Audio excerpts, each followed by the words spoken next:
Salah satu hal yang paling menantang dalam menjadi seorang leader adalah jaga hubungan antara leader sama timnya. Kedengarannya gampang, masa iya jaga hubungan nggak bisa sih? Tapi pada prakteknya nggak semudah itu gitu. Kita mikir masalahnya adalah kompetensi gap. Walaupun nggak salah sepenuhnya, tapi seringkali bukan cuma itu masalahnya. Jadi bukan soal kompetensi aja, tapi justru ada sesuatu yang lebih sederhana, walaupun jadi justru lebih sulit diatasi. Hal ini yang disebut sebagai blind spot. Intinya adalah ketidakawasan seorang leader akan perspektif dari tim leadernya, bahwa tim leadernya tuh nggak punya perspektif ini. Makanya tuh habis itu dia menuntut hal yang berbeda, padahal dia nggak punya. Jadi leader lihat sesuatu dari perspektif dia doang kan, wajar aja, dan nggak lihat atau bahkan nggak sadar bahwa ini kalau dilihat dari perspektif tim gue itu berbeda gitu. Dan ini juga berlaku sebaliknya, makanya ada yang namanya juga tim blind spot. Jadi blind spotnya ada dua, ada dari sisi leader, ada dari sisi timnya. Ini juga yang mempertegas bahwa kerja bukan cuma sekedar masalah teknis dan kompetensi, tapi juga masalah kemampuan untuk punya personal awareness dan social awareness. Ngerti bahwa kita tuh juga punya bias, itu personal awareness, tapi social awareness juga orang-orang yang kerja bareng kita, yang ada di sekeliling kita juga, mereka juga punya bias, mereka punya blind spotnya sendiri. Jadi banyak masalah terjadi karena kita nggak berhasil ngenalin dan mengantisipasi bias ini. Apa aja blind spotnya? Leader blind spot ada apa aja sih? Yang pertama itu, gue menggambarkannya dengan omongan. Suka ada leader yang bilang, kok gini aja nggak bisa sih gitu ya. Omongan ini sering muncul dari leader. Situasinya biasanya leader minta tim untuk ngelakuin sesuatu, terus somehow timnya nggak ngelakuinnya sesuai dengan apa yang diminta, atau ngelakuinnya tapi dengan waktu yang lebih lama, atau kualitas lebih buruk. Dan disitulah leader mulai blaming. Kok gini aja lu nggak bisa sih? Coba sini deh, gue yang kerjain. Dan bener aja, begitu leadernya ngerjain, terus habis itu hasilnya memang lebih baik dan lebih cepat dibanding si timnya yang ngerjain. Kenapa bisa begitu? Nggak sedikit leader yang menganggap ini masalah kompetensi. Tim gue nggak kompeten nih gitu, nggak capable. Buktinya gue aja bisa, masa dia nggak bisa? Blind spot atau biasnya itu biasanya terjadi karena ketika leader ngelakuin dengan resource yang lebih ngelimpah. Ketika dia ngelakuin, ada yang bantuin. Jadi dia tinggal suruh-suruh aja, dia tinggal jadi BNN, bagian nunjuk-nunjuk. Sementara kalau timnya yang ngejalanin, dia ngejalanin sendiri, dia ngerjain sendiri. Kalaupun timnya dibantu orang lain, akan beda juga. Kalau yang nyuruh orang dengan pangkat lebih tinggi, ya semua kerjaan jadi lebih gampang. Jadi seringkali kita sebagai bawahan disuruh sesuatu, terus nggak bisa deliver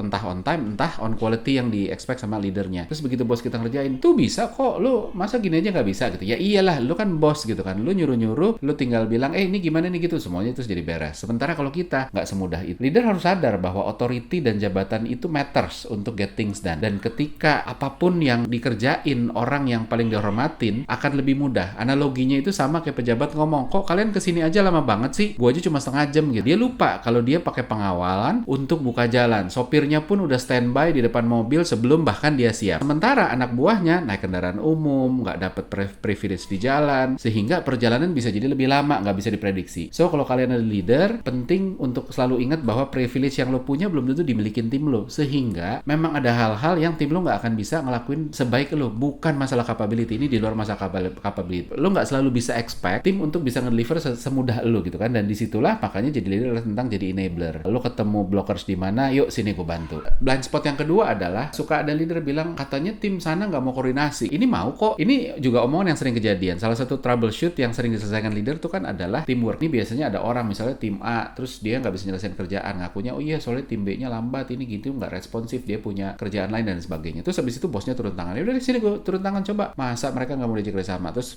bosnya ini ngomong sama bosnya tim B, ayo dong, lu bantuin ini dong. Terus akhirnya jadi lebih cepet gitu kan, tim B-nya suportif gitu, dan bosnya mulai ngomong, apanya nggak suportif sih gitu? Mereka suportif banget, kalian aja kali yang nggak bisa kerjasama, lu aja kali yang nggak bisa ngomong baik-baik, nggak bisa jelasin. Gue nggak tutup mata bahwa selalu ada tim yang memang nggak bisa bikin tim lain buy in tentang idenya dia, nggak bisa ngebujuk, ayo dong lu bantuin gue. Selalu ada yang begitu sehingga mereka nggak mau kerjasama. Tapi selalu ada situasi, dan ini nggak jarang ya, dimana emang sebenarnya tim yang minta support udah ngomong baik-baik, udah share nih lo pentingnya project ini tuh begini, gue diminta bos gue, yuk lu bantuin gue yuk. Tapi emang sananya aja tim yang dimintain bantuan ini nggak mau prioritasin ini. Dalam kasus ini leader harus sadar kalau yang minta atasan atau orang yang punya authority lebih tinggi, situasinya memang selalu beda. Jadi nggak selalu karena orangnya nggak bisa minta. Jadi seringkali memang butuh bantuan orang yang authority-nya lebih tinggi untuk terus habis itu ngegerakin tim yang lain untuk bisa ngebantu dia. Maka dari itu balik lagi, jangan buru-buru judge anak buah nggak becus. Alasan aja nggak bisa, ini gue kerjain bisa kok. Ya lu kan authority-nya lebih gitu kan. Dan makanya leader harus muncul sebagai enabler, balik lagi tadi. Termasuk ciptain culture supaya nggak harus bosnya turun untuk ini bisa jalan. Bikin culture supaya lu saling support dong, jangan dikit-dikit gue harus turun kan, kurang lebih begitu. Blind spotnya leader yang ketiga adalah leader suka bilang lu kok nggak mau all out. Ini juga hal yang nggak fair buat subordinate ya, buat bawahan. Mereka sering dikeluhin sama leader, terutama yang punya perusahaan. Mereka ngeluh, duh kok kalian nggak mau extra mile sih, nggak mau kerja weekend, ngeluh kalau keseringan kerja sampai malam, liburan nggak bisa dihubungin, dan lain sebagainya. Ini tricky banget, dan just to make sure ya, kita ngomongin level yang sama, bahwa ini bukan orang yang perhitungan kerja 9 to 5, terus habis itu jam 5, sorry ya gue nggak mau diganggu sama sekali ya. Dan kita nggak ngomongin yang level ini. Tapi ini adalah soal nggak mau minta tiap hari kerja, overtime dia nggak mau. Bahkan di atas jam 9 dia nggak mau. Ini juga orang-orang yang, aduh setiap weekend kok lu diajak kerja kok lu nggak mau gitu. Terus habis itu dijudge sama leadernya sebagai orang-orang yang nggak mau extra mile. Nah biasanya bosnya kan ngomongnya kan nggak fair. Dia bilang, gimana lu mau maju kalau lu kerja perhitungan gitu. Gua yang bos aja kerja 24 jam.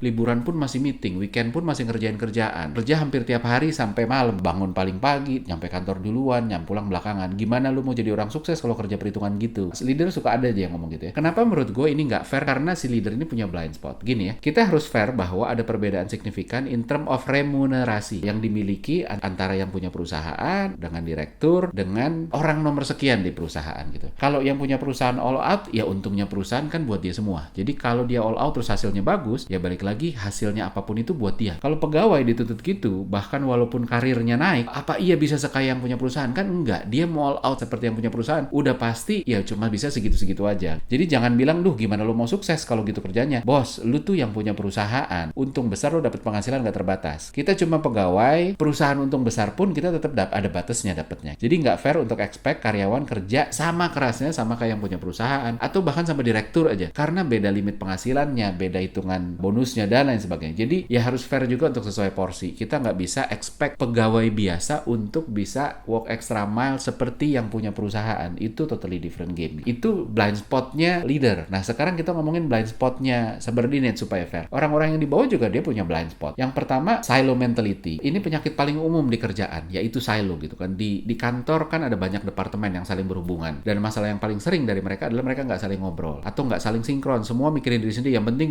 tim gue, kerjaan tim gue beres. Bodo amat tim lain. Dan bodo amat bahwa tim lain kerjaannya jadi lebih susah gara-gara gue gitu kan. Nggak terlalu peduli gitu. Yang penting kerjaan gue beres. Nah ini sering terjadi karena blind spotnya subordinate itu tadi. Nggak ada orang yang mau timnya nggak perform kan gitu ya. Bosnya marketing maunya tim marketing perform. Bosnya sales mau tim sales perform. Begitu juga dengan lainnya, apapun itu. Dan untuk itu mereka suka nggak peduli dengan tim lain. Karena yang penting gue beres dulu nih. Karena ini prioritas gue. Kalau gue nggak beres gimana gue mau mikirin yang lain kan gitu. Si bosnya marketing sama bosnya sales kan kemungkinan orang yang sama. Dan dia juga pengen timnya perform. Kebetulan timnya dia adalah tim sales dan tim marketing. Maka dari itu bosnya sales director sama bosnya marketing director itu selalu pengen kedua tim ini juga bisa jalan bareng, bisa maju. Karena kesuksesan dua-duanya adalah kesuksesan dia juga gitu. Jadi kalau salah satu gagal, akhirnya dia juga yang gagal. Ini blind spotnya subordinate. Selama lo nggak punya perspektif memimpin banyak tim, lo akan punya tendensi untuk nggak peduli sama tim lain. Karena ya lo pengen prioritasin tim lo dong gitu. Dan wajar aja walaupun nggak bisa dibenerin ya. Leader yang baik itu bukan cuma sekedar tim di bawah dia itu bisa kerjasama dan perform, tapi juga soal bikin tim dia bisa kerjasama dengan orang lain. Kalau dia masih mikirin timnya sendiri doang tanpa peduli dan pusing tim lain, ada tim lain yang jadi pusing gara-gara urusan sama lu, artinya lu belum pantas jadi leader. Ini terjadi bukan cuma di level bawah, bahkan di level direktur ketika company-nya ada holding yang besar ya. Kalau dia cuma peduli perusahaan yang dia pimpin dan nggak peduli sama sister company, bodo amat ya sister company ribet, nggak menguntungkan, sister company mengajak kerja sama, bodo amat itu urusan dia. Itu artinya lu belum pantas jadi leader. Sama juga kalau lu kerja di perusahaan multinasional di mana lu jadi country manager, terus ada country manager lain gitu di negara lain yang orang tuh malas kerja sama lu, negara-negara tuh malas kerja sama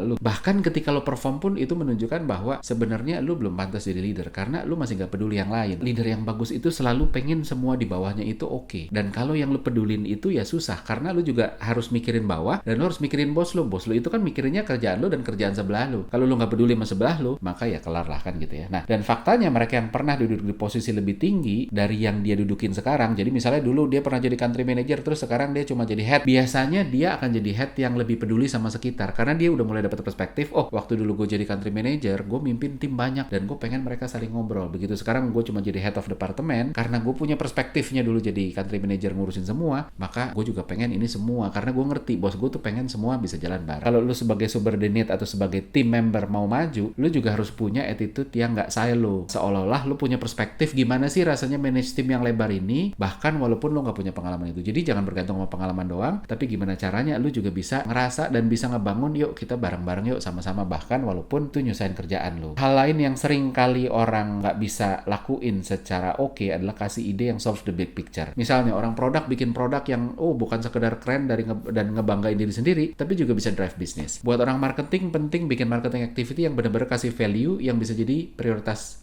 perusahaan. Bukan cuma sekedar keren, bukan cuma sekedar biasanya begini sih, bukan cuma sekedar kompetitor ngelakuin ini kok. Orang sales juga sama, bukan sekedar jualan, capai target jangka pendek, tapi juga gimana caranya bisa capai target jangka pendek tanpa ngorbanin jangka panjang. Nggak jual janji manis, nggak over promise, nggak pushy sehingga konsumen menghindar. Begitu juga dengan orang finance, bukan cuma sekedar kasih target yang bakal bikin investor happy. Wah, happy nih gue, angkanya bagus, tapi ternyata nggak bisa di-deliver sama tim komersial, sama tim bisnis. Bodoh amat gimana tim bisnis ngedelivernya. Yang penting pokoknya gue udah nunjukin ke investor dan investor happy. Di situ gue harus ngejarin ini, ya itu urusannya dia. Ini sebenarnya mirip sama blind spot yang soal silo tadi yang sebelumnya, bahwa banyak orang punya dan ngejalanin ide-ide yang kelihatannya bagus, tapi ternyata cuma bagus buat dirinya sendiri, buat timnya sendiri. Ini terjadi karena mereka punya blind spot soal tim lain itu tadi. Makanya mikirnya nggak holistik. Yang penting gue aman. Dan blind spot ini nggak ditemuin di leader, karena leader punya perspektif yang lebih luas. Mereka aware dan harus bantu juga goalnya tim-tim di bawah mereka, entah itu produk, marketing, sales, HR, finance, dan lain sebagainya. Sehingga ketika mikir sesuatu, mereka juga mikir dampak untuk perusahaan termasuk tim-tim yang ada di dalamnya. Jadi makanya ide-idenya, inisiatifnya lebih holistik. Sama juga kayak blind spotnya silo sebelumnya. Mereka yang pengalaman jagain tim yang lebih lebar biasanya nggak punya masalah ini, karena mereka udah punya perspektif, ketika gue harus jagain semua, gue harus mikirin juga yang lain. Tapi ini juga soal gimana kalau lu mau maju, lu harus punya attitude untuk mikirin tim lain, bahkan tanpa punya perspektif ini. Gimana caranya ketika lu ngehasilin ide, entah lu orang marketing, entah lu orang sales, orang produk, orang finance, orang HR, orang apapun, inisiatif yang lu lakuin itu inisiatif yang bukan cuma bagus buat di level lu doang, tapi emang ini ngedrive bisnis secara keseluruhan.